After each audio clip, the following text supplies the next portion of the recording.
आज हम लोग नया चैप्टर स्टार्ट करेंगे। सबसे पहले इसका नाम लिख लो। Internal reconstruction.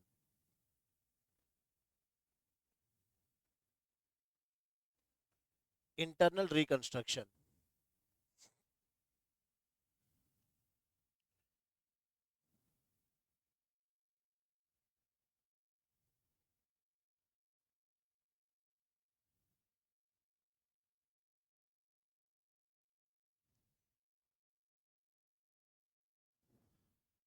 चैप्टर नंबर क्या है? 14।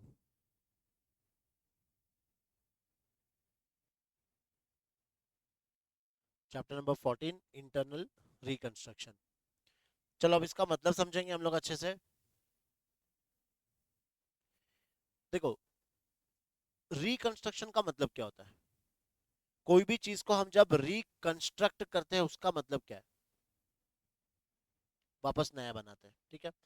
फॉर एग्जाम्पल, जैसे अपना एक घर है, वो घर हो गया है पुराना। अब मेरे पास दो ऑप्शन है, या तो वो घर को बेच दो या उसको नया बना दो। करेक्ट। अब नया बनाने में भी दो तरीके हैं, या तो पूरा ही तोड़ के नया बना दो और या फिर उसको रिनोवेशन कर दो। करेक्ट। अब देखो, जो मेरे पास ऑलरेडी घर है, समझो वो मेरे बाप दादाओं के जमाने का है। अब मैंने उसको बेच दिया तो क्या होगा? मेरी सारी फीलिंग सब खत्म हो जाएगी। होता है ना, बहुत जन वो घर को नहीं छोड़ते क्योंकि बाप दादा को जमाने से चला रहा है। और एक होता है कि अगर मैंने उसी को रिकंस्ट्रक्शन कर दिया तो मेरा पर्पस भी सॉल्व हो गया कि मेरा घर भी नया बन गया और जो पुरखों की जमीन जायदाद चल रही थी वो भी मेरे पास है। करेक्ट। तो ऐसे ही हमें एक कंपनी के बारे में सोचना है। एक कंपनी चालू तो किया था इसे कि हम इसमें क्या कमाएंगे, प्रॉफिट कमाएंगे। लेकिन कुछ की वजह से, जैसे कोरोना आ गया, है ना, कोरोना में हम बिजनेस कर नहीं पाए, तो उससे क्या हो गया? लॉसेस। अब कोरोना कितने साल था बताओ? 2 ढाई साल था, है ना।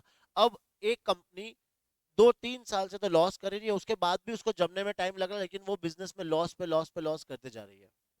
करेक्ट। अब उस कंपनी के पास क्या ऑप्शन है? कोई भी बिजनेसमैन, अगर उसका बिजनेस अगर लॉस में चल रहा है तो वो क्या करेगा?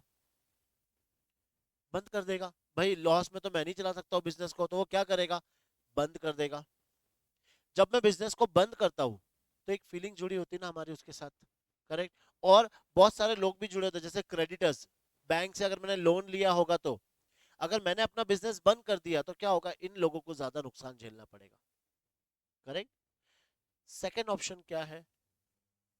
उसी कंपनी को फिर से कुछ ऐसे एडजस्टमेंट्स करेंगे ताकि वही सेम कंपनी फिर से, जो लॉस मेकिंग कंपनी थी, वो अपने लॉस को सारे राइट ऑफ करके वो किस में आ जाएगी? वापस से प्रॉफिट मेकिंग कंपनी में आ जाएगी। करेक्ट। अब एक बैलेंस शीट तुम्हें दिखाता हूँ, इस बताओ इस बैलेंस शीट में क्या गलत है?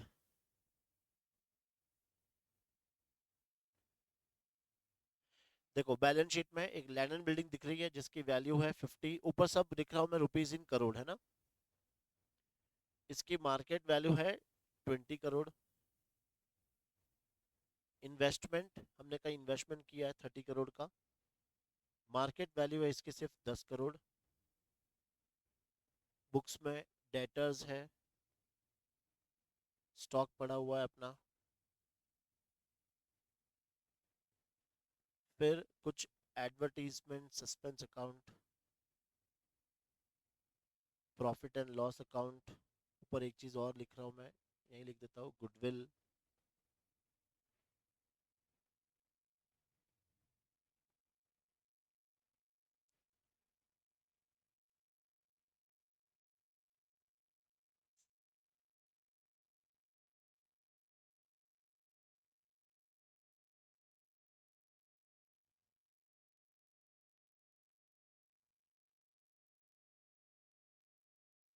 बैलेंस शीट एसेट साइड की टोटल करो, कितना है? एग्जैक्ट 100। 50, 80, 90, 101 है ना। और इधर भी कर लेते हैं।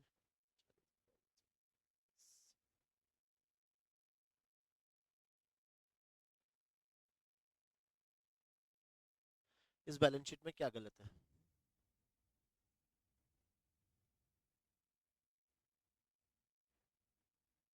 एसेट्स की वैल्यू गलत शो हो रही है, मार्केट वैल्यू बहुत कम है, लेकिन हमने बुक्स में बहुत ज्यादा शो कर रखी है, मतलब अपने एसेट से वो क्या है, ओवर वैल्यूड है। और हाँ, वो तो ऐसे समझाने के लिए है, बाकी नॉर्मली बैलेंस शीट। अच्छा, सबसे पहले गलती यही है कि सर ये टी शेप में क्यों है बैलेंस शीट। करेक्ट है, बिल्कुल सही है। इसको अपने मन में वर्टिकल भाव में सोचो कि ये बैलेंस शीट तुम्हारे वर्टिकल में है। गुडविल नहीं आनी चाहिए सबसे पहली बात, क्यों? बिकॉज ये कंपनी लॉस मेकिंग कंपनी है। देखो, प्रॉफिट एंड लॉस का डेबिट बैलेंस आ रहा है, मतलब ये कंपनी क्या है, लॉस मेकिंग कंपनी है। ठीक है। अगर मान लो मैं इसको थोड़ा सा फिगर और चेंज कर दूं, इसको मैं कर दूं 25 करोड़ ये, और इधर मैं और ऐड कर दूं 25, अब बताओ 25 करोड़ का तो लॉस ही चल रही है कंपनी में, उसके बाद भी गुडविल है। और ये तो दोनों जो एसेट्स होते हैं कौन से, फिक्टिशियस एसेट्स है। करेक्ट। फिर इस साइड हमारी बैंक लोन वगैरह, क्रेडिटर्स वगैरह सब है। देखो इन्वेस्टमेंट के भी मार्केट वैल्यू बहुत कम है, मतलब हमने एसेट्स को ओवर वैल्यू कर रखा है। बैलेंस शीट में अनपर्पसली हमने गुडविल को शो कर रखा है। करेक्ट। और मेरे बैलेंस शीट में मतलब क्या है, ये फिक्टिशियस एसेट्स है, तो ये क्या बैलेंस शीट सही है? नहीं। अब ये कंपनी के पास दो ही ऑप्शन है, या तो कंपनी को बिजनेस अपना क्या कर देना चाहिए, बंद कर देना चाहिए। बंद करेंगे तो ज्यादातर सब कौन होंगे, ये क्रेडिटर्स, क्योंकि बेचने के बाद अगर पैसा नहीं मिला तो हम इनको कहां से चुका पाएंगे, तो ज्यादातर लॉस कौन होगा, क्रेडिटर्स को। अब दूसरा ऑप्शन क्या है, अब दूसरा ऑप्शन ये है कि हम ये जो एडवर्टीजमेंट एक्सपेंडिचर है इसको क्या करेंगे, राइट ऑफ कर देंगे अपने बुक से। गुडविल है ही नहीं इस बिजनेस में, गुडविल तो गुडविल को राइट ऑफ कर देंगे। एसेट्स को उनके मार्केट वैल्यू पे लेके चले आएंगे। इन सब में अब सैक्रिफाइस कौन करेगा बताओ, सैक्रिफाइस कौन करेगा, तो ओनर। बिकॉज कंपनी उनकी है, तो सैक्रिफाइस भी किनको करना पड़ेगा, ओनर्स। अब ओनर्स क्या करेंगे, जैसे देखो इनके ये शेयर है समझो 100 रुपए के, वो लोग बोलेंगे कि जो तुम्हारे यहाँ पे कट शॉट पड़ रहा है, समझो ये 100 रुपए के शेयर्स को आज ये मान रहा हूँ मैं, खाली ये 20 रुपए का है, तो इन्होंने अपना क्लेम कम कर दिया कंपनी में, उससे पैसा आया, और उस पैसा मतलब एक रिजर्व क्रिएट हुआ, और रिजर्व से मेरे सारे जो अनवांटेड चीजें थी उसको मैंने सामने क्या कर दिया, राइट ऑफ कर दिया। समझ में आया? बस यही है इंटरनल रिकंस्ट्रक्शन।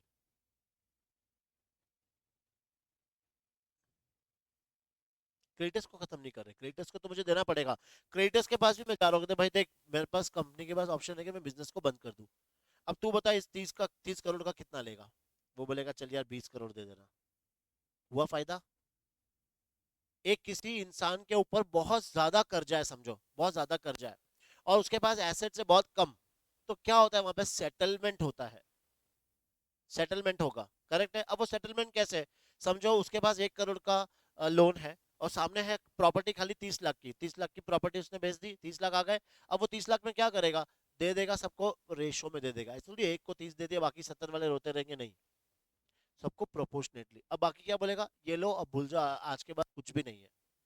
अब वो फिर से जीरो लेवल से स्टार्ट तो कर सकता है वापस से, नहीं तो क्या कर लेगा वो, कल फैन पे लटका वो मिलेगा। होता है, बहुत सारे जन इसी के वजह से क्या होता है, सुसाइड कर लेते हैं। लेकिन उसको एक मौका मिल रहा है ना वापस, एक काम करते हैं हम, ये अपना क्या करते हैं, माफ कर देंगे। बैंक वाले भी उस टाइम पे आ जाते हैं कि चलो यार ठीक है, तो मुझे 30 करोड़ दे देना, 10 करोड़ कम देना, तो सेटलमेंट कम से कम 30 तो मिल रहा है। कल को बंद हो गई तो मुझे 40 करोड़ से हाथ धोना पड़ेगा, 30 तो मिल रहा है। ऐसे होता है ये इंटरनल रिकंस्ट्रक्शन। समझ में आया? तो ये सब क्रिएट हम लोग करते हैं, एक स्पेशल अकाउंट ओपन करते हैं जिसको हम लोग बोलते हैं कैपिटल रिडक्शन। ये जो भी मेरा फायदा होगा, लॉस होगा, वो हम लोग कौन सा अकाउंट में डालेंगे, कैपिटल रिडक्शन अकाउंट में डालेंगे। ठीक है, सिंपल सा फंडा है इस अकाउंट का, अगर लॉस हो रहा है तो इस अकाउंट को क्या करना है तुम्हें, डेबिट। और अगर प्रॉफिट हो रहा है तो इस अकाउंट को क्या करना है तुम्हें, क्रेडिट। बहुत सिंपल सा फंडा। जैसे हम लोग ने रीवैल्यूएशन अकाउंट किया था, याद करो किसमें, पार्टनरशिप में, उसका भी यही फंडा था। लॉस होता तो हम लोग कहाँ लिखते थे, डेबिट साइड में, प्रॉफिट होगा तो कहाँ लिखेंगे, क्रेडिट साइड में। करेक्ट। और वापस से जब कंपनी की फिर से जब बैलेंस शीट बनेगी, उस बैलेंस शीट के आगे मुझे ये वर्ड लिखना कंपलसरी है, एंड रिड्यूस्ड। उससे ये पड़ेगा कि इस कंपनी में पहले क्या हो चुका है, इंटरनल रिकंस्ट्रक्शन, मतलब कुछ ना कुछ एडजस्टमेंट्स हुए हैं। यहां तक समझ में आया? ठीक है। अब तुम लोग मुझे बताओ कि किस में तुम्हें फायदा हो रहा है और किस में नुकसान हो रहा है, मुझे बताना, एंट्रीज बाद में लिखेंगे। तुम्हारे एसेट्स की जो वैल्यू है वो एसेट्स की वैल्यू हो गई डाउन, लॉस है, क्या करोगे, एंट्री बताओ क्या पास करोगे, हाँ, लॉस है मतलब तुम सीआर को क्या करोगे, डेबिट, कैपिटल डिडक्शन को डेबिट करोगे और क्रेडिट किसको करोगे, एसेट्स को करोगे। करेक्ट। समझो मान लो कोई तुम्हारा एसेट्स अंडर वैल्यूड था तो उसकी वैल्यू हो गई, बढ़ गई, तो इस बार एसेट्स अकाउंट तुम्हारा डेबिट हो जाएगा और टू सीआर तुम्हारा प्रॉफिट हो गया, क्रेडिट कर देंगे। कोई एक लाइबिलिटी थी, वो लाइबिलिटी उसने समझो पूरा बोला कि माफ कर दिया उसने, अब कुछ लेगा ही नहीं वो, मतलब तुम्हारी लाइबिलिटीज क्या हो गई, कम हो गई। प्रॉफिट या लॉस, प्रॉफिट। एंट्री बताओ, liabilities account debit to CR account. देखो ये एंट्री समझना अच्छे से, बिकॉज यही सब है आगे इस चैप्टर में पूरा, और कुछ भी नहीं है। तुम्हें आइडेंटिफाई करना है कि कब तुम्हारा प्रॉफिट हो रहा है, कब तुम्हारा लॉस हो रहा है, और तुम्हें एंट्री पास करनी है। ठीक है। समझो अब तुम्हारे लाइबिलिटीज की वैल्यू क्या हो गई, बढ़ गई। बताओ एंट्री। सीआर अकाउंट तुम्हारा डेबिट हो जाएगा और लाइबिलिटी क्या हो जाएगी, क्रेडिट हो जाएगी। यहां तक समझ में आया? ये तो इजी है, बहुत इजी है। अब समझो एक बुक्स में अनरिकॉर्डेड लाइबिलिटी आ गई और जो मुझे पे करनी पड़ रही है, अनरिकॉर्डेड लाइबिलिटी। बताओ, सीआर अकाउंट डेबिट, और अगर तुम्हें पे करनी पड़ी तो टू कैश बैंक लिख दोगे, और अगर वो लाइबिलिटी को क्रिएट करनी पड़ी तो तुम टू लाइबिलिटी लिख दोगे। ठीक है ना। और कभी कभी कुछ खर्चे भी होते हैं, फॉर पेमेंट ऑफ एक्सपेंसेस, इसको करने के लिए कुछ खर्चे हो सकते हैं। तो बताओ क्या एंट्री पास करोगे, थोड़ा दिमाग लगाओ। हाँ, एक्सपेंस नहीं, या तो पहले एक्सपेंस टू बैंक लिख दो और फिर वो एक्सपेंस वापस ट्रांसफर किस में करने हैं, सीआर में ही करने हैं। क्योंकि मैंने इसी के लिए तो ये अकाउंट खोला है। तो मैं क्या करूंगा, मैं डायरेक्ट भी लिख सकता हूँ CR account debit to bank account. बताओ आ रहा है समझ में, है ना। फिर एक लाइबिलिटी थी, समझो मुझे किसी को पे करना था आउटस्टैंडिंग सैलरी, अब वो लाइबिलिटी मेरी कैंसिल हो गई है, प्रॉफिट हो गया, एंट्री। वही outstanding salary account debit to CR account. फंडा याद रखना कि सीआर को कब क्रेडिट और कब डेबिट करते हैं, बस, बाकी ये चैप्टर बहुत इजी है तुम्हारे लिए। तो ये तो हो गया तुम्हारे एसेट्स और लाइबिलिटीज से रिलेटेड, ये तुम्हारा एसेट्स और लाइबिलिटी से रिलेटेड था। अब समझना इंपॉर्टेंट पार्ट, जो वेरी इंपॉर्टेंट है। हाँ,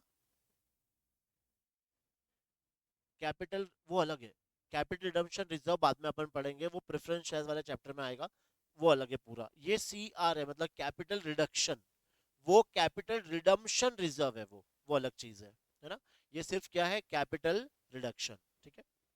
अच्छा, अब जो तुम्हारे बुक्स में दिख रहा था इनटेंजिबल एसेट्स, इस इनटेंजिबल एसेट्स को क्या करोगे, इनटेंजिबल एसेट्स को क्या करोगे, तुम राइट ऑफ करोगे। क्यों राइट ऑफ करना पड़ेगा बताओ। अभी देखा ना बैलेंस शीट में, जब तुम्हारे भाई लॉस है तो किस बात की गुडविल है तुम्हारे पास, हो ही नहीं सकती। उन इनटेंजिबल एसेट्स को क्या करना है तुम्हें, राइट ऑफ करना है। बताओ एंट्री।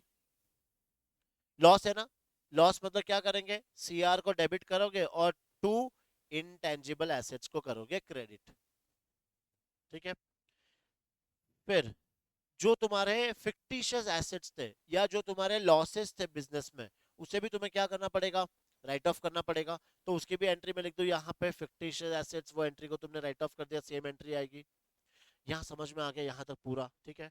अब देखना, अब हमने इसके बाद क्या किया था बताओ, एसेट्स में, लाइबिलिटीज में, ये जो ओनर्स है अपने, इनका जो कैपिटल है इसने क्या किया बताओ, 100 का 20 कर दिया था। अब इसमें दो चीज है, वो दो चीज समझना अच्छे से, बिकॉज बहुत इंपॉर्टेंट है। देखो उस टॉपिक को हम लोग बोलेंगे रिडक्शन इन कैपिटल। अब दो चीज आ सकती है, या तो पेड अप वैल्यू कम होगी उनकी, और या फिर फेस वैल्यू चेंज होगी। दोनों में क्या एंट्री आएगी वो समझना अच्छे से। उसके लिए मैं एग्जांपल देता हूँ, देखो यहाँ पे equity shares of rupees 10 each. समझो कितने शेयर्स है, 5000, छोटा सा एग्जांपल लेते हैं, 5000, तो अमाउंट कितना आएगा, 50,000। ये मेरे बैलेंस शीट में वैल्यू दे रखी है। मैं बोल सकता हूँ कि मेरे जो इक्विटी शेयर्स है वो फुल्ली पेड अप है। फुल्ली पेड अप का मतलब समझते हो, कि 10 रुपया शेयर होल्डर से 10 रुपया पे कर दिया, इसका मतलब ये फुल्ली पेड अप है। अब मैंने इस 10 रुपए के शेयर जो फुल्ली पेड अप था, मैंने क्या किया, अभी भी वो शेयर 10 रुपए का ही रखा, लेकिन मैंने उनको बोला कि अब ये 3 रुपीज पेड अप है। इसका मतलब क्या हुआ बताओ।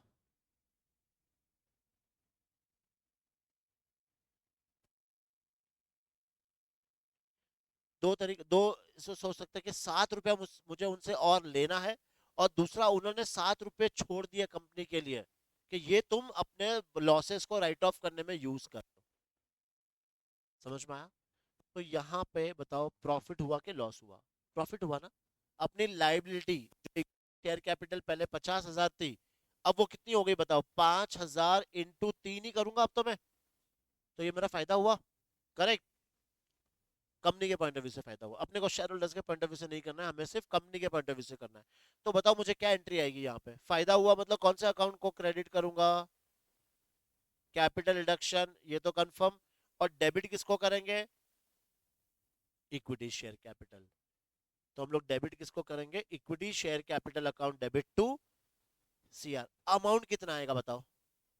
35,000, बिकॉज फायदा कितने का हुआ था? 7 रुपए का ना। तो 5,000 इंटू 7, 35,000 का मेरा क्या हो गया? प्रॉफिट हो गया। ये समझ में आया? तो क्या चेंज हुआ इनका बताओ? पेड अप वैल्यू चेंज हुआ है। अब मैं क्या चेंज कर रहा हूं? Face value. अब समझना है फेस वैल्यू का। Very good. देखो, इक्विटी शेयर्स वही वापस 5,000 equity shares of rupees 10 each. कितना इसकी वैल्यू? 50,000। अब मैंने इस 10 रुपए के शेयर को ही 2 रुपया कर दिया सीधा, कोई पेड वेडिप चेंज नहीं की। जो पहले 10 रुपए का शेयर था उसको मैंने क्या मान लिया? अब ये 2 रुपए का शेयर है। तो यहाँ अच्छा 3 रुपए का मान लेता हूँ, क्योंकि तो लिंक हो पाएगा तो ऊपर से। शेयर्स को कितना मान लिया? 3 रुपया। तो यहाँ पर भी 7 रुपए का ही फायदा, तो 7 रुपए का ही हुआ है, लेकिन मेरे बुक्स में एक नए इक्विटी शेयर्स आ गए। पहले जिसकी फेस वैल्यू कितनी थी? 10, और अब उसकी फेस वैल्यू कितनी है? 3।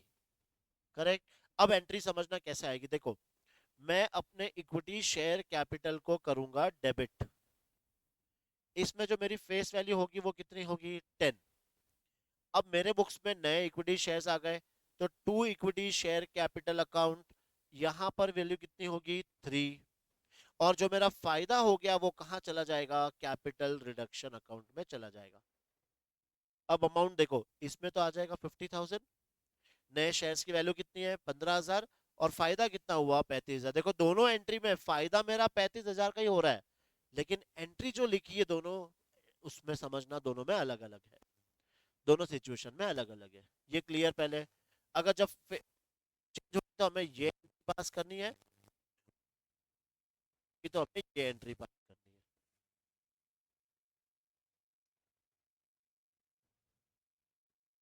हाँ। हाँ, पर ये फेस वैल्यू चेंज हुआ ना, यहाँ 10 रुपए का हमने डेबिट कर दिया, और अब मार्क बुक्स में नया 3 रुपीज का फेस वैल्यू आ गया।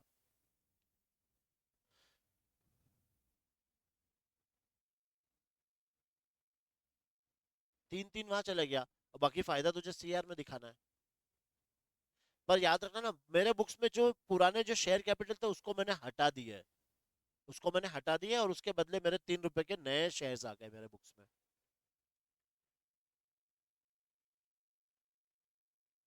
कंबाइन करके ही करनी है, अलग अलग तो फिर तो अलग अलग नहीं कर सकते, कंबाइन करके ही करनी है इसकी एंट्री। मैं तो बोल रहा हूँ क्यों करनी तुम लोग अलग अलग करके, मेरे को खाली इसका रीजन बता दो बस। तो अच्छा अलग अलग करोगे तो क्या आएगा बताओ? Equity share capital to equity share capital, पहले वो आएगी 3 3 रुपीज, फिर वापस equity share capital to CR, बात तो वो की वही हो गई। तो इक्विटी इक्विटी सेम आएगा, चलेगा? यहाँ आएगा नहीं चलेगा? सेम बेटा, ये अलग है, ये फेस वैल्यू अलग है, ये अलग है। एक और एग्जांपल देखो। 10,000 8% preference shares of rupees 100 each are converted into 7,000 10% preference shares of rupees 60 each। ये घोटाला है बाबा, बताओ है घोटाला? ये तो पक्का पता चल गया कि फायदा हो रहा है इसमें। कैसे? जो भाई पहले 10 रुपए 100 रुपए के शेयर थे, अब वो 60 रुपए के हो गए। ये तो कंफर्म पता चल गया कि फायदा हो रहा है अपना। अब बताओ, सबसे पहले जो मेरे पुराने 8%, देखो ये भी चेंज हो रहा है। देखो लोग अपना लोन कम कब करेंगे? जैसे प्रेफरेंस शेयर्स, पहले कितना था अमाउंट बताओ इसका, ये मल्टीप्लाई करेंगे तो 10 लाख हो रहा है, करेक्ट। अब मैं इसको कितना कर रहा हूँ, मल्टीप्लाई कर रही है 4 20, 10 लाख का वो कितना कर रहे हैं 4 20, पर मैंने एक वादा क्या किया है 8 के बदले अब तुम्हें मैं 10% डिविडेंड दूंगा, तो अभी मेरा माफ कर दे, इन फ्यूचर अब मैं वापस से अपने पैरों पे खड़ा हो गया, अब मैं बिजनेस करूंगा फिर से, तो 8 के बदले कितना दूंगा मैं, 10% डिविडेंड दूंगा, लेकिन अभी मेरा तो इतना माफ कर दे। अब थोड़ा सोच के बताओ ये एंट्री के पॉइंट ऑफ व्यू से यहाँ पे क्या एंट्री पास करूं मैं। हाँ, पहले मैं क्या लिखूंगा, 8% preference share capital account debit, इसमें अमाउंट कितना आएगा 10 लाख, इक्विटी नहीं, ये भी preference, to 10% preference share capital account, इसमें अमाउंट कितना आएगा 4 20, बाकी का अमाउंट कहां जाएगा, कैपिटल रिडक्शन में कितना आएगा 580, बोलो समझ में आया, आगे समझ में, है ना। तो ये था तुम्हारा रिडक्शन इन शेयर कैपिटल, ठीक है। फिर कभी कभी हम अपने शेयर्स को किस में कन्वर्ट कर लेते हैं, स्टॉक में कन्वर्ट कर लेते हैं। अब ये होता क्या है देखो, अब शेयर्स को स्टॉक में कन्वर्ट करो, मतलब कैसी, मुझे एक सिर्फ एंट्री पास करनी, इसका होगा कुछ भी नहीं, सुबह सुबह सिर्फ एक एंट्री पास करनी। अब जैसे समझो कि मेरे पास अलग अलग कैटेगरी के शेयर्स है, अलग अलग कैटेगरी का मतलब कोई 10 रुपए वाला शेयर्स है, कोई 8 रुपए वाला शेयर्स है, कोई 6 रुपए वाला शेयर्स है, करेक्ट। अब मुझे ये जो शेयर्स है वो किसी बैंक लोन में देने हैं, या किसी डिबेंचर्स को देने हैं, या किसी क्रेडिटर्स को देने हैं, तो ये मालूम नहीं पड़ रहा कि 10 रुपए वाला दूं, 8 रुपए वाला दूं, 6 रुपए वाला दूं, कौन सा शेयर दूं, मुझे समझ में नहीं आ रहा है। तो मैंने इन शेयर्स को किस में कन्वर्ट कर लिया, स्टॉक। शेयर्स जो अलग अलग थे उसको मैंने पूरा एक स्टॉक में कन्वर्ट कर लिया, अब स्टॉक में से मैं क्या दे सकता हूं आराम से, शेयर। तो हम लोग यहाँ पे इक्विटी शेयर कैपिटल को किस में कन्वर्ट कर रहे हैं, स्टॉक में कन्वर्ट कर रहे हैं। तो बताओ क्या एंट्री पास करेंगे, टू, मेन वही है, इक्विटी शेयर कैपिटल तो डेबिट होगा तुम्हारा, इक्विटी शेयर कैपिटल डेबिट होगा, टू, या मैंने क्या बोला, यहाँ पे फायदा नहीं होता है यहाँ पे कुछ भी, हम लोग सिर्फ शेयर्स को स्टॉक में कर रहे हैं, कन्वर्ट कर रहे हैं अभी फिलहाल।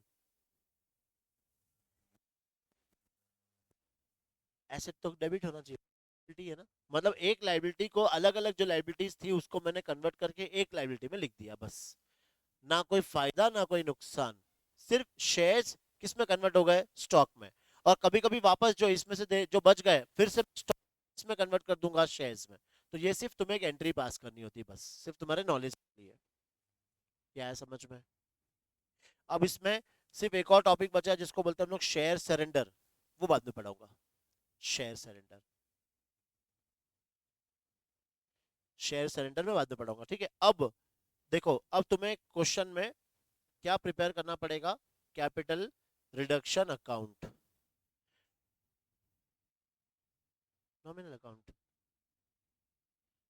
जैसे वहां पे हम लोग रिवैल्यूएशन अकाउंट बनाते थे, है ना, प्रॉफिट लॉस सब हो गया, बाद में जो बच गया हम लोग किसको देते थे, हम लोग पार्टनर्स में बांट देते थे। लेकिन यहाँ क्या होगा देखो, जैसे हम लोग ने यहाँ पे सब लिख दिया टू लॉसेस, यहाँ पे मैंने लिख दिया सब मेरा प्रॉफिट्स, करेक्ट, ये प्रॉफिट और लॉसेस लिख दिया।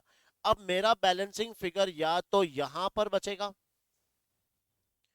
यहां अगर बचा और क्वेश्चन में कुछ नहीं बोला है तो ये मेरा प्रॉफिट है, तो इसको मैं वापस से कैपिटल रिजर्व अकाउंट में ट्रांसफर कर दूंगा, कैपिटल रिजर्व अकाउंट में ट्रांसफर कर दूंगा, करेक्ट। वापस बोल रहा हूं, अगर बैलेंस यहां बचा और क्वेश्चन में कुछ नहीं बोला है कि भाई ये बैलेंस को तुम्हें कहां ट्रांसफर करना है, तो तुम कहां पे कर लोगे, कैपिटल रिजर्व अकाउंट में ट्रांसफर कर दोगे। तो यहाँ पे क्या एंट्री बनेगी बताओ, capital reduction account debit to capital reserve account, correct. और अगर मान लो यहां पर बैलेंस बचता है तो क्वेश्चन में हमें हिंट दिया होगा कि ये जो बैलेंसिंग फिगर है तुम्हें कहां ट्रांसफर करना है, समझ में आया। तो उस हिसाब से अपन वो एंट्री पास कर लेंगे। फॉर एग्जांपल वो बोलेंगे कि बैलेंसिंग फिगर तुम फर्नीचर में डाल दो, तो फर्नीचर में डाल देंगे। या फिर तुम्हारे पास ये सब करने के लिए रिजर्व कम पड़ गए तो तुम अपने जनरल रिजर्व से पैसा उठा लो, तो वो फिर जनरल रिजर्व में डाल देंगे। तो वो क्वेश्चन में तुम्हें क्या दिया होगा, हिंट दिया होगा, समझ में आया क्या करने वाले चैप्टर समझ में आया। खाली सिर्फ तुम्हें जो एडजस्टमेंट्स आते हैं ना उसकी वर्डिंग्स पे ध्यान देना है, बाकी ये चैप्टर बहुत इजी है। लिखे एंट्रीज अभी, व्यवस्थित लिखे अच्छे से, है ना, ये अंडू गुंडू समझ में नहीं आएगा तुम्हें। चलो आगे, तो बल एंट्रीज नोट कर लेते हैं अच्छे से, लिखते जाओ, फर्स्ट एक एक एंट्री लिखते जाओ। हेडिंग डाल देना अकाउंटिंग एंट्रीज।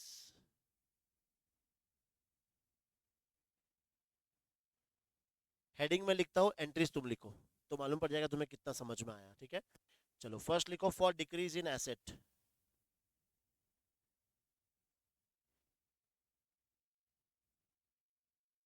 हाँ वो तुम लिखो, पहले ही गलत बता दिया तूने।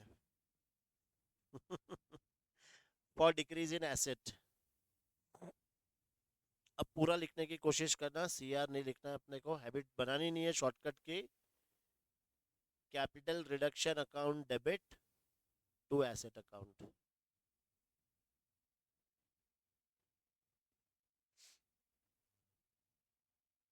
साथ साथ चल रहे हो। हेडिंग में लिखूंगा, एंट्री के लिए टाइम दूंगा, फिर मैं लिखूंगा एंट्री, ठीक है। तो सेकंड लिखो, for increase in asset.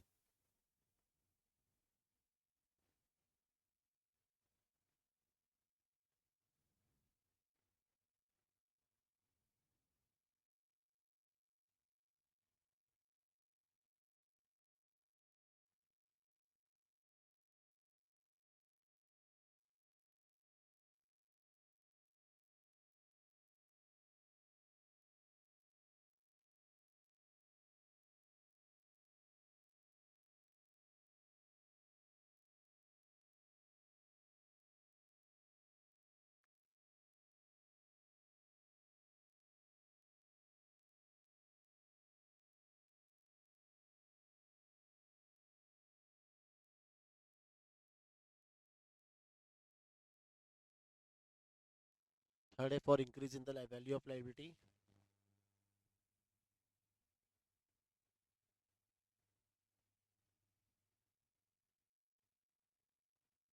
Next है for decrease in the value of liability.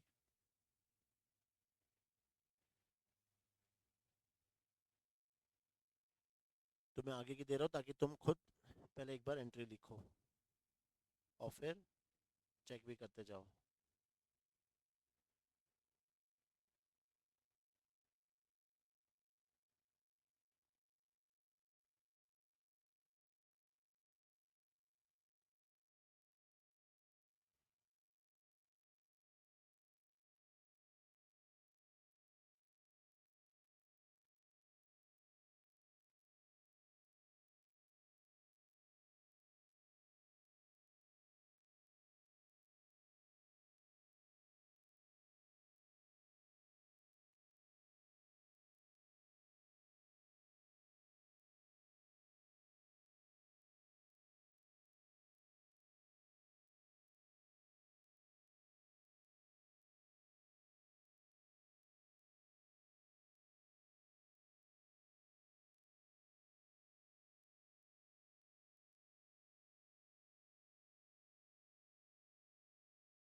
So entry number 7 की entry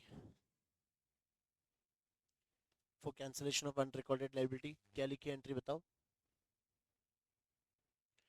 liability account debit to capital reduction account. सब लोग ने लिख ली एंट्री?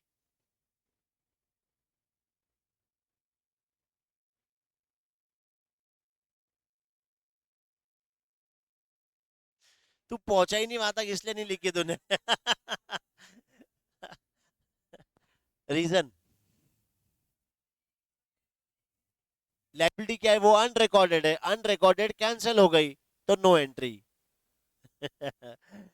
समझ में आया? देखो जैसे एग्जांपल, कंपनी के ऊपर एक केस कर दिया था किसी ने, जो कंपनी को लग रहा था कि ये मेरी लाइबिलिटी आएगी, और बाद में वो कैंसिल हो गई, वो केस जीत गया कंपनी, तो कुछ लाइबिलिटी आई क्या? नहीं। एक अनरिकॉर्डेड लाइबिलिटी थी जो कैंसिल हो गई, खत्म, तो उसकी कोई एंट्री पास नहीं करनी है। हाँ, तो लाइबिलिटी, कंटीजेंट लाइबिलिटी को मैं बुक्स में रिकॉर्ड थोड़ी करता हूँ, फुटनोट में लिखता हूँ ना नीचे, है ना?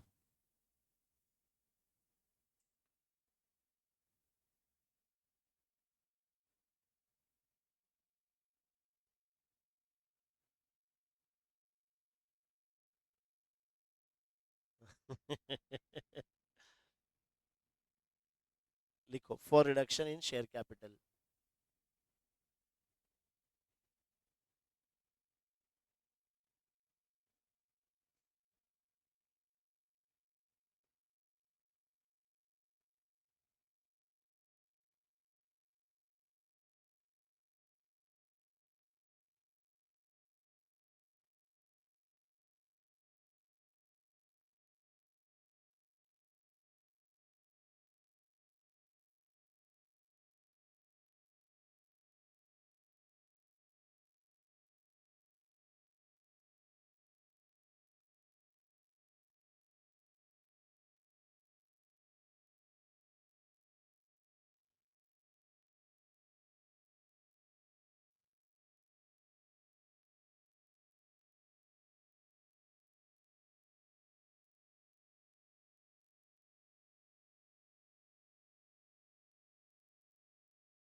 अब ये समझाता हूँ मैं शेयर सरेंडर वाला, एक बार लिख लो।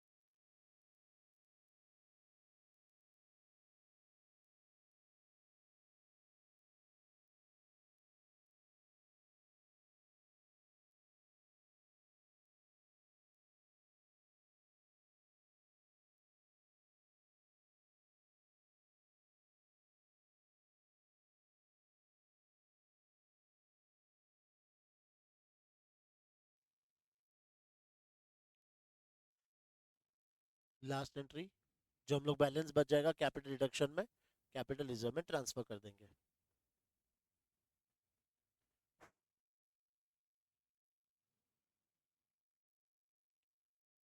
तो देखा जाए तो चैप्टर इजी है, मतलब है तो एंट्रीज ही है तो एंट्रीज ही है, बस सब में देखो एक तुम्हें बैलेंस शीट दी होगी, एडजस्टमेंट्स दिए होंगे, तुम उनको एडजस्टमेंट्स को पढ़ोगे और तुम्हें एंट्रीज पास करनी है।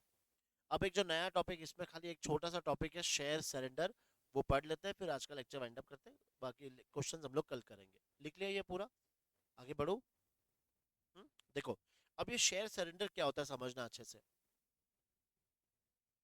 ये कंपनी जो लॉस मेकिंग में चल रही है, ठीक है, इसके जो मांगने वाले हैं वो कौन कौन है? क्रेडिटर्स, बैंक लोन, डिबेंचर्स, इनको इन्हें पैसा देना है, करेक्ट। अब ये एग्री तो हो गए कि चलो हम हमारा थोड़ा बहुत पैसा क्या करेंगे, कम कर देंगे, लेकिन भैया बाकी का तो तुम्हें पैसा पे करना पड़ेगा ना। कंपनी के पास ऑप्शन क्या है? पैसे तो है नहीं। अगर पैसे होते तो हम ये सिचुएशन तक पहुंच ही नहीं पाते, पहुंचते ही नहीं। अब पैसे नहीं हमारे पास, तो कंपनी के पास और क्या ऑप्शन है बताओ, कैसे करेंगे इनका पेमेंट? शेयर्स दे दो। क्या करेगी कंपनी? इसको शेयर्स दे देंगे, ठीक है। अब कंपनी ने ये सोचा कि चलो इनको शेयर्स दे देंगे हम लोग। अब शेयर्स जितने मेरे मेमोरेंडम में थे, ऑलरेडी मैं सारे शेयर्स अपने शेयर होल्डर्स को इशू कर चुका हूं, तो अब नए शेयर्स कहां से बनाऊं? समझ में आ रहा है? तो मैंने अपने कंपनी ने क्या बोला अपने शेयर होल्डर्स को कि भाई अब तुम्हारा मालिक का काम आ गया है, तुम्हें अपना मालिकपन दिखाना है। मालिकपन कैसे दिखाना है? कि तुम्हारे पास जो शेयर्स है उनमें से कुछ पार्ट तुम लोग कंपनी को क्या कर दो, सरेंडर कर दो। मतलब एक हमने ड्रम रख दिया है, तुम्हें जितनी तुम्हारे पास है इच्छा, कोई 5 डाल दो, कोई 10 डाल दो, तुम आके अपने शेयर्स क्या कर लो, सरेंडर कर दो उसमें। हाँ वैसे ही कोई आएगा 10 दे देगा, अपनी इच्छा अनुसार, अपनी औकात अनुसार, अगर में तुम लोग अपने शेयर्स को एक ड्रम में डाल दो। अब क्या होगा बताओ, कंपनी के पास इसमें शेयर्स आ रहे आ रहे आ रहे आ रहे और ये घड़ा भर गया, करेक्ट। अब बताओ इस कंपनी इस ड्रम में से क्या करेंगे, जो शेयर्स आ गए उठा के किसको दे देंगे? इनको दे देंगे, चल भाई तुम खुश, लेके जाओ हमारे शेयर्स, बराबर। तो अब जो फर्स्ट एंट्री बताओ, पहली एंट्री, शेयर होल्डर्स ने कंपनी को क्या लाके दे दिए? शेयर्स लाके दे दिए। तो शेयर कैपिटल कम हो जाएगा, क्योंकि शेयर होल्डर्स अपने शेयर्स दे रहे, तो मेरा शेयर कैपिटल कम हो जाएगा, तो मैं किसको डेबिट करूंगा? शेयर कैपिटल को मैं डेबिट कर दूंगा। अब यहां पे मेरा फायदा नहीं हुआ है। अभी फिलहाल हम लोग क्या करेंगे, एक अलग से अकाउंट ओपन कर देंगे, जिसको हम लोग क्या बोलते हैं, शेयर सरेंडर अकाउंट।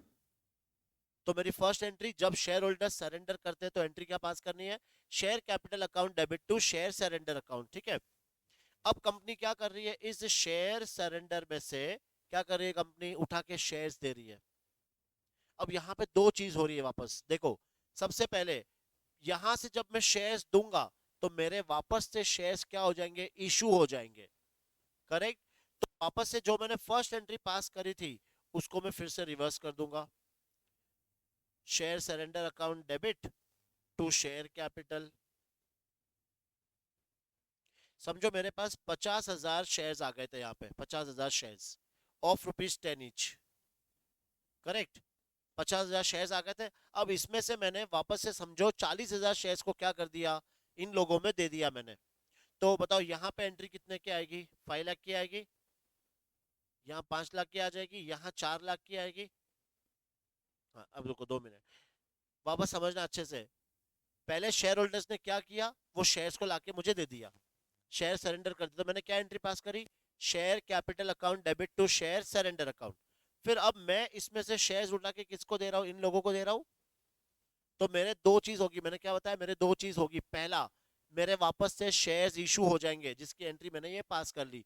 दूसरा, मेरी ये लाइबिलिटीज क्या हो जाएगी, कम हो जाएगी ना, मेरी लाइबिलिटीज कम हो रही है। बताओ इन लाइबिलिटीज को कम करने के लिए क्या कंपनी के जेब से कुछ पैसा गया, शेयर्स किसने दिए, शेयर होल्डर्स ने दिए, नुकसान किसको उठाना पड़ा, शेयर होल्डर्स को। तो कंपनी क्या बोलेगी, मेरे लिए तो फायदा। कैसे फायदा, मेरी लाइबिलिटीज क्या हो गई, कम हो गई। तो क्या पास करेंगे एंट्री बताओ, जब तुम्हारी लाइबिलिटी कम हो जाएगी तो liability account debit to capital reduction account. बताओ ये समझ में आई। कितने की लाइबिलिटी तुम्हारी कम हो गई, 4 लाख की, जितने तुमने शेयर्स उनको दिए उतने से तुम्हारी लाइबिलिटी क्या हो गई, कम हो गई। अब जो मांगने वाले थे उनका मुंह मैंने बंद कर दिया, भाई अभी भी मेरे इस डब्बे में 1 लाख क्या पड़े हैं, 1 लाख का शेयर्स पड़े हैं। अब मैं किसी को इशू नहीं कर सकता हूँ, और ना ही वापस ये उठा के मैं किसको दे सकता हूँ, शेयर होल्डर्स को, क्योंकि उन्होंने तो दान दे दिया था। अब मैं वापस उनको नहीं दे सकता हूँ।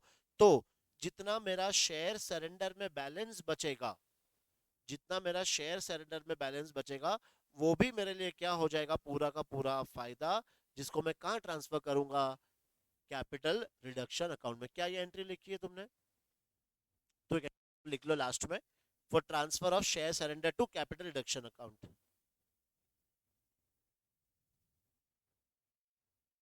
फॉर ट्रांसफर ऑफ, ये एंट्री एक्चुअली पहले आएगी ना, 13 के पहले आएगी, तो तुम लोग सीक्वेंस वैसे चेंज कर लेना। फॉर ट्रांसफर ऑफ बैलेंस इन, हाँ नहीं, री इशू करते तो, अरे वो अलग चीज है, वो अलग चीज है। हाँ मतलब समझा नहीं, ये जो शेयर सरेंडर कर रहे हैं वो कैपिटल रिजर्व आ गया अब अपने पास, अब वो कैपिटल रिजर्व हो गया, अब उसको यूज क्या करेंगे बताओ, बोनस देने के लिए, बस। For transfer of balance in share surrender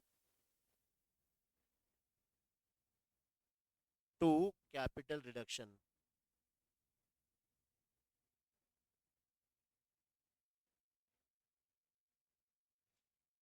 चार चीजें दे दे, पहले हम लोग सीआरआर, फिर कैपिटल रिजर्व, फिर सिक्योरिटी प्रीमियम, फिर लास्ट में प्रॉफिट एंड लॉस।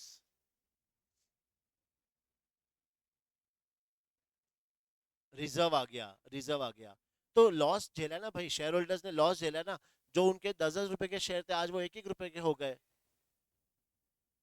नहीं बांट सकते हैं, नहीं बांट सकते ऐसे, वो कंपनी रखे फ्यूचर के लिए, तो फिर बांट दी तो फिर वापस सरवाइव करना पड़ेगा। देखो फिर ये तुम्हारा सीक्वेंस है, इसको तुम लोग क्या लिख देना, 13 है ना, और देना 14, क्योंकि सीआर में सबसे लास्ट में बैलेंस ट्रांसफर होता है, इतना याद रखना, ठीक है। तो इसकी एंट्री भी लिख लेना, क्या लिखोगे, share surrender account debit to capital reduction account. चलो एंट्री पार्ट तुम्हें समझ में आ गया अच्छे से, है ना। अब कल जब तुम लोग क्वेश्चंस करोगे तुम्हें लगेगा अरे सर ये तो बहुत मजेदार चैप्टर है। एंट्रीज जब तुम्हें अच्छे से याद होगी, लिख पाओगे तो बहुत अच्छा लगेगा। और लास्ट में हाँ, एंट्रीज करने के बाद थोड़ा तकलीफ कहाँ आती है, वो बैलेंस शीट फिर से बनाने में, क्योंकि वो फॉर्मेट बनाना, वो फिर से कॉपी करना, वो थोड़ा सा लेंदी काम होता है बस। चलो ठीक है, बाकी कल देखेंगे।